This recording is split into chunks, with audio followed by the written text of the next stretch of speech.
నమస్తే, welcome to Suman TV. నేను మీ హరిత.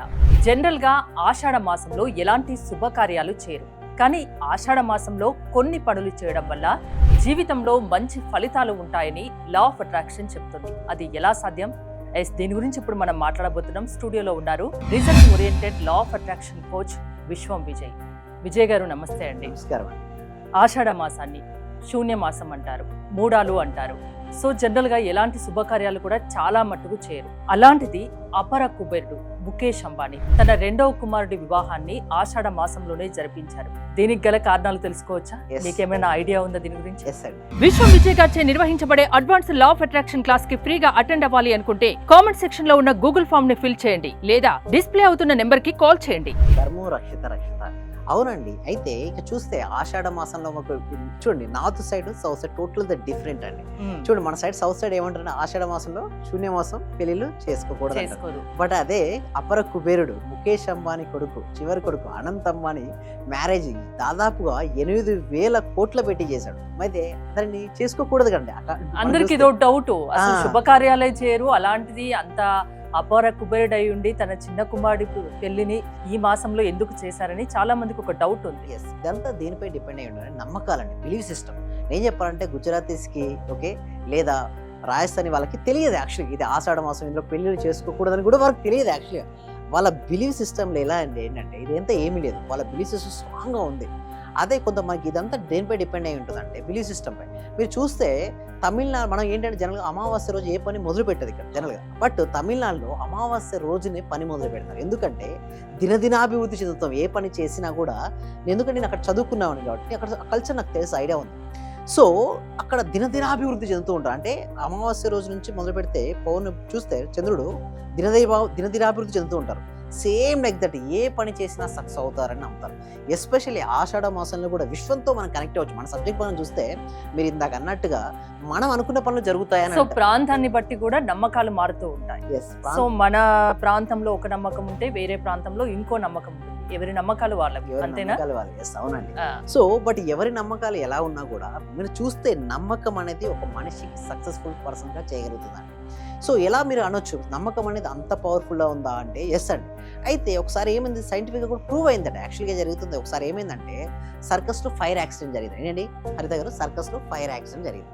అక్కడ అన్ని జంతువులు అన్ని పారిపోయినాయి, కానీ ఒక ఏనుగు మాత్రం తప్పించుకోలేకపోయి చనిపోయిందండి. సో తర్వాత వాళ్ళు ఏం చేస్తారు, రీసెర్చ్ జరుపుతారు కదా, అంత బలమైన జంతువు అయినటువంటి ఏనుగు ఎందుకు తప్పించుకొని పోలేకపోయింది అని చూస్తే అక్కడ విచిత్రం ఏం జరిగిందంటే చిన్న తాడండి, చిన్న స్తంభం అండి, చిన్నదే, దానికి కట్టేస్తుంది. అది దానికి యాక్చువల్ దానికి శక్తి ఎక్కువ, బట్ తప్పించుకుని వెళ్ళొచ్చు కదా. బట్ ఎందుకు అది అలా చనిపోయింది ఆ ఏనుగు అనేసి రీసెర్చ్ చేస్తే ఏం జరిగిందంటే సర్కస్లో వాళ్ళు ఫస్ట్ గున్నేనుగు, చిన్న ఏనుగునప్పుడు తీసుకొచ్చిన తర్వాత వాళ్ళు ఏం చేశారంటే పెద్ద స్తంభానికి పెద్ద తాడుతో కట్టారండి. అది ఎన్నోసార్లు ప్రయత్నించింది. ఏంటి, ఏనుగు ప్రయత్నిస్తే తను ఏమనుకుందంటే స్ట్రాంగ్ గా నేను ఎన్నిసార్లు ప్రయత్నించినా. సో ఇప్పుడు తప్పించుకునే వీలున్నా తప్పించుకోలేకపోయింది, మైండ్ అలానే ఉండిపోయింది. నమ్మకం, అక్కడ తన నమ్మకం ఏముందంటే నేను ప్రయత్నించినా నేను తప్పించుకొని పోలేను, వేస్టే, ఇక నా జీవితం అంతే అయిపోయింది అనుకుంది తన మనసులో. అలాగే ఫైర్ యాక్సిడెంట్ అవుతుందండి. అంటే ఇక్కడ ఎందుకంటే చెప్పేది ఏంటంటే ఈ ఎపిసోడ్లో నమ్మకం అండి హరిత గారు. ఎవరి నమ్మకం అయితే బలంగా దృఢంగా ఉంటుందో వాళ్ళు ఏదైనా సరే సాధిస్తారు.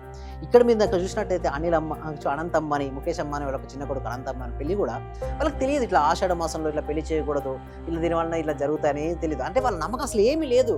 Gujaratis, Marwadis total different. అంతెందుకు నార్త్ సైడ్ సౌత్ సైడ్ చాలా తేడా ఉంది. ఇక్కడ చూస్తే సౌత్ సైడ్లో అమ్మాయి పుట్టగానే ఏమంటారు డాక్టర్, అబ్బాయి పుట్టగానే ఇంజనీర్ చదువు, అంటే వాళ్ళ బిజినెస్ సైడ్ అంత ఎంకరేజ్మెంట్ చేయరు. బట్ నార్త్ సైడ్లో చూడండి బిజినెస్ సైడ్ ఎంకరేజ్మెంట్ చేస్తారు. మీరు చూస్తే అందుకోసం వాళ్ళు ఎంబీఏ చదవడం కానీ బిజినెస్ కానీ ఎక్కువ నార్త్ సైడ్ తీసుకుంటారు, నార్త్ సైడ్ వెళ్తుంటారు. అందుకోసం ఇక్కడ నేను చెప్పేది ఒకటే అండి, మన బిలీవ్ సిస్టమ్ కనుక బలంగా ఉంటే దేనికి సంబంధం లేదు.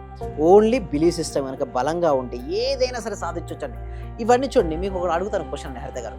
అన్ని పక్షులు ఓకే వర్షం పడుతుంటే గూట్లోకి గుహలోకి వెళ్తాయి, బట్ ఒక పక్షి మాత్రం మేఘం దాటి వెళ్తుందండి. ఆ పక్షి పేరు ఐడియా ఉందండి హరిత గారు?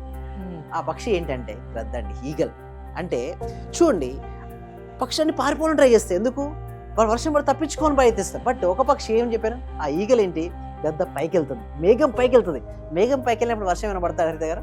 పడదు కదా. సో ఎందుకు నేను ఇట్లా చెప్తున్నా అంటే మన యొక్క నమ్మకం అండి. ఎస్ నేను సాధిస్తాను. కొంతమంది ఏంటంటే నాకు జాతకం బాగలేదు, నేను ఈరోజు పుట్టాను కదా, నేను ఏ పని చేసినా సక్సెస్ కాదు. వెయిట్ చేయాలండి, ఎందుకంటే కొన్ని రోజుల తర్వాత నేను వెయిట్ చేస్తే నాకు సక్సెస్ వస్తాను వెయిట్ చేస్తూ ఉంటారు. అలా రోజులు గడుస్తుంటాయి కానీ అలా ఉండదు. ఎప్పుడు నిరుత్సాహంతో ఉండకూడదు. ఎస్, నిరుత్సాహంతో ఉండకూడదు. నువ్వు ఏదైనా ఉండనియండి. చూడు, కొంతమంది అయితే ఫోన్ నెంబర్స్ మార్చుకుంటారు, కార్ నెంబర్స్, ఓకే ఉండొచ్చు, సర్టెన్ లిమిట్ వరకు ఉండొచ్చు అండి. సరే ఏదైనా ఒక మంచి పని చేయాలి, శుభకార్యం అంటే ఓకే ముహూర్తం అంటే చూసుకుంటే పర్వాలేదు. ఆఫీస్కి వెళ్ళి ప్రతిరోజు ముహూర్తం చూసుకుంటే ఎలా ఉంటుంది హరిత గారు చెప్పండి, అది కరెక్ట్ కాదు కదా. సో అట్లాంటివి కాకుండా ఏదో ఒకటి మీకు ఇంపార్టెన్స్ అప్పుడు చూసుకోండి. But main is a believe system, నమ్మకం. నేను సాధించగలను నమ్మితే మాత్రం డెఫినెట్లీ సాధించవచ్చండి. ఆర్థిక పరమైన బిల్ నుంచి నేను ఆర్థిక స్వేచ్ఛ వైపు నేను వెళ్ళగలను అని బలంగా నమ్మితే నిజంగా వెళ్తారు. ఎందుకంటే మన సబ్జెక్ట్ ప్రకారం wherever our focus goes there energy goes, wherever our energy goes there results comes. మనకు రిజల్ట్స్ రావాలి అంటే దానిపైన మనం ఫోకస్ చేయాలని హరిత గారు. అంటే ఆషాఢ మాసం గురించి మనం మాట్లాడుకున్నాం, అంటే శుభకార్యాలు జరగవు అని. ఈ టైంలో ఎలా ఆలోచించాలి ఒక మనిషి, ఎలాంటి ఆలోచనలతో ముందుకెళ్ళాలి, అసలు ఏం చేయాలి? Thank you so much. So దీనికోసం ఏం చేస్తామంటే ఒక free advance law of attraction webinar అనేది కనెక్ట్ చేస్తాం ఎవ్రీ వీక్ కూడా. ఎందుకంటే లా ఆఫ్ అట్రాక్షన్ గురించి నాకు ఒకటే ఒక సంకల్పం ఏంటంటే ప్రతి ఒక్కరికి అవగాహన ఉండాలి. ప్రతి ఒక్కరు కూడా తమ జీవితంలో ఉన్న స్థాయి నుంచి ఉన్నత స్థానానికి వెళ్తూ సుఖ సంతోషాలతో, సిరి సంపదలతో, భోగ భాగ్యాలతో, అష్టైశ్వర్యాలతో ప్రతి ఒక్కరూ జీవించాలి. యాక్చువల్గా జీవించే అవకాశం ఉంది, జీవించి ఉండే అవకాశం ఉన్నప్పటికీ కూడా తనను తాను శక్తిహీనుడని భావిస్తున్నాడు మనిషి. ఎప్పుడైతే తనలో అనంతమైన శక్తి ఉందని తను తెలుసుకుంటాడో ఏదైనా సరే సాధిస్తాడు. దానికోసమే free advance law of attraction webinar ఉంది. దానికోసం గూగుల్ ఫామ్ అనేది కామెంట్ సెక్షన్లోను, డిస్క్రిప్షన్ ఉంది. వాళ్ళ ఫామ్ ఫిల్అప్ చేయడం ద్వారా మా టీమర్స్ వాళ్ళ వాట్సాప్ గ్రూప్లో యాడ్ చేస్తారు. వాట్సాప్ గ్రూప్లో యాడ్ చేసిన తర్వాత వాళ్ళకు జూమ్లో ఆన్లైన్లో క్లాస్కి అటెండ్ అవ్వచ్చు. ఏమైనా డౌట్స్ ఉంటే కూడా వాళ్ళు డిస్ప్లే అవుతున్న నెంబర్ కాల్ చేసి, తర్వాత 6 days నెక్స్ట్ ప్రాక్టీస్ క్లాసెస్ కూడా ఉంటాయి. అందులో ప్రూవ్మెంట్ కూడా ఉంటుంది. అంటే ఎవరైనా సరే బిలీవ్ చేయరు కదా, వాళ్ళతో కూడా వాళ్ళ లిమిటింగ్ బిలీవ్ సిస్టమ్స్ ఏదైతే ఇందాక నమ్మకం ఉన్నప్పుడు మాట్లాడుకున్నాం కాబట్టి అలాంటి నమ్మకాలు ఏదైతే ఉన్నాయో అవన్నీ కూడా అనవసరమైన నమ్మకాలను తీసేసి వాళ్ళ పాజిటివ్ యాటిట్యూడ్ అనేది బిల్డప్ చేయడం జరుగుతుంది. అంటే విషయంతో ఎలా కనెక్ట్ అవ్వాలో కూడా నేర్పిస్తారా మీ క్లాసెస్లో? Definitely. Okay, law of attraction వల్ల వాళ్ళ జీవితాన్ని చేంజ్ చేసుకోవచ్చు, వాళ్ళను పాజిటివ్ మైండ్లోకి తీసుకురావచ్చు, అంతేనా? థ్యాంక్ యూ విజయ్ గారు. చూసారు కదా, మీరు గనక లా ఆఫ్ అట్రాక్షన్ క్లాసెస్ విశ్వం విజయ్ గారు వినదలుచుకుంటే స్క్రీన్ పై స్క్రోల్ అవుతున్న నెంబర్స్కి కాల్ చేసి కాంటాక్ట్ అవ్వండి. చూస్తూనే ఉండండి సుమన్ టీవీ.